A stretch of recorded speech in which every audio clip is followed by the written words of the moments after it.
नमस्कार साथियों, आप सभी का आपके जीएस अशोक सत्तावन यूट्यूब चैनल पर आप सभी का स्वागत करता हूं। और आज के इस क्लास में गणेश और सभ्यता के बारे में चर्चा करने वाले हैं, जो कि आप सभी साथियों के लिए बहुत ज्यादा इंपॉर्टेंट है। और साथियों, आपके आगामी एग्जाम में इस क्लास से आपको 1 से 2 क्वेश्चन 100% देखने को मिल जाएगा। तो आज जो क्लास होगी ना, आप सभी साथियों के लिए बहुत ही ज्यादा इंपॉर्टेंट है। उससे पहले आप सभी जल्दी से वीडियो को लाइक और चैनल को सब्सक्राइब और शेयर कर दीजिएगा। और साथियों, अभी तक हम एक तो कालीबंगा सभ्यता के बारे में चर्चा कर चुके हैं, ठीक है साथ। एक तो कालीबंगा सभ्यता के बारे में चर्चा कर चुके हैं, आपकी आहट सभ्यता के बारे में चर्चा कर चुके हैं। और आज की इस क्लास में गणेश और सभ्यता के बारे में इस क्लास में यहाँ पर हम चर्चा करेंगे। तो आज की क्लास होगी ना, आप सभी साथियों के लिए बहुत ही ज्यादा इंपॉर्टेंट रहने वाली है। हम बात करें साथियों गणेश और सभ्यता की, तो आपका जो नीम का थाना जो सीकर है ना, वहां पर है सभ्यता। कौन सी सभ्यता?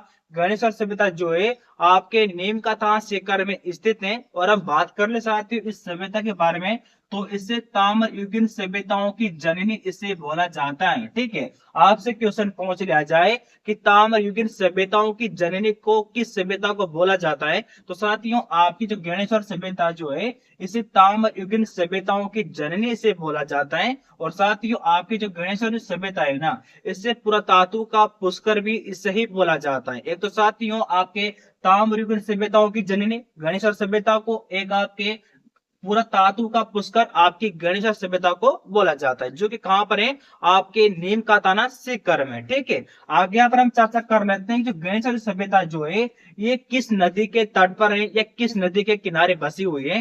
तो साथियों आपकी जो कांतली जो नदी है ना, ठीक है, कांतली नदी जो है इसके तट पर कौन सी सभ्यता बसी हुई है? आपकी गणेश सभ्यता बसी हुई है। अगर हम बात करें साथियों कांतली नदी का उद्गम कहां से होता है, तो आपके खंडला की पहाड़ी शिखर से किस नदी का उद्गम होता है? कांतली नदी का उद्गम होता है। और साथ ही कांतली जो नदी जो है ये आपके झुंझुनों में होती हुई चूर में जाकर रेगिस्तान में क्या हो जाती है? विलुप्त हो जाती है। कौन सी नदी साथियों? आपकी कांतली नदी। इसका उद्गम कहां से होता है? आपके खंडला की पहाड़ी शिखर से होता है। ये आपके झुंझुनों में जाते हैं, फिर चूर में जाते हैं, फिर वहां जाकर साथियों ये रेगिस्तान में समाप्त हो जाती है। और साथियों इसी नदी के किनारे आपकी कौन सी सभ्यता है? तो आपकी गणेश्वर सभ्यता है, ठीक है। आगे यहाँ पर हम चर्चा कर लेते हैं कि गणेश्वर सभ्यता जो है इसकी खोज किसने की थी या और इसका उत्खनन किसने किया था। ये जो ना साथियों पॉइंट जो है आपके लिए बहुत ज्यादा इंपॉर्टेंट है। और साथ ही यहाँ से 100% आपका क्वेश्चन बनता है, ठीक है। हम बात कर ले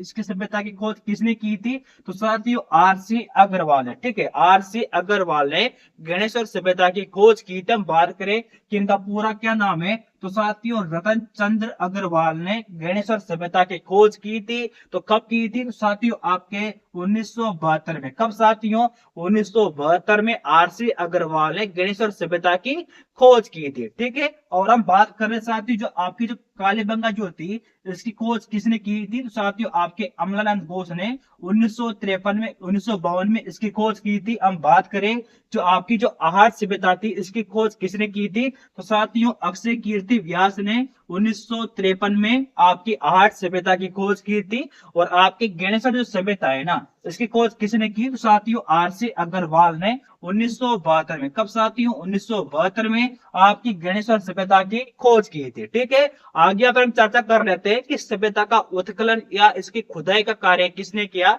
तो साथियों इसकी जो खुदाई का जो कार्य किया था ना ये विजय कुमार ने। किसने? विजय कुमार ने गणेश्वर सभ्यता की खुदाई का कार्य किया था।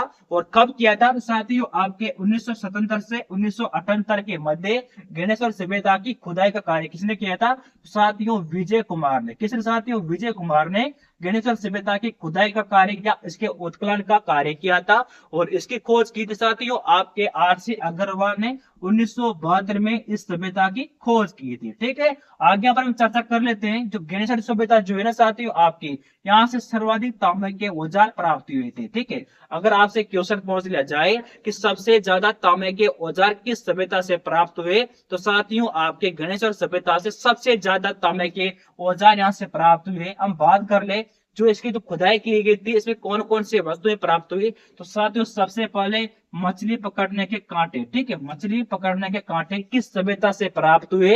तो साथियों आपके गणेशर सभ्यता से प्राप्त हुए। और साथ ही यहाँ से बाण भी यहाँ से प्राप्त हुए थे, किस सभ्यता से साथियों?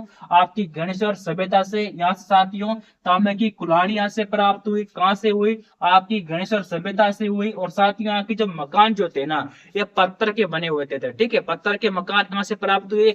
आपके गणेशर सभ्यता से प्राप्त हुए। यहाँ के मकान में साथियों ईंटों का प्रयोग नहीं किया जाता था, ठीक है, किसका प्रयोग किया जाता था? पत्थरों का प्रयोग किया जाता था, ठीक है। यहाँ से कौन कौन से औजार प्राप्त हुए?